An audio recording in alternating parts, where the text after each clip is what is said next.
we go about 80 miles south of Buffalo, where there's a sweet operation carrying on a family tradition. And the 7 Eyewitness News' Mike Randall reports it's well worth the drive.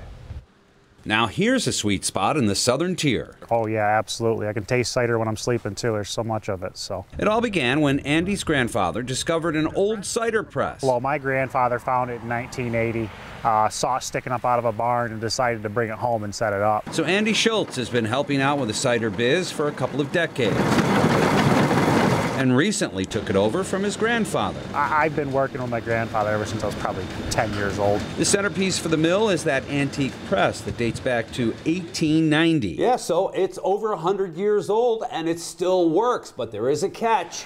It's very loud. No, I mean really loud. Andy says it makes a lot of noise because it's old. Big ears make a lot of noise as far as when they're running. That's okay, it may be old and may make a lot of noise, but it squeezes those apples like a pro.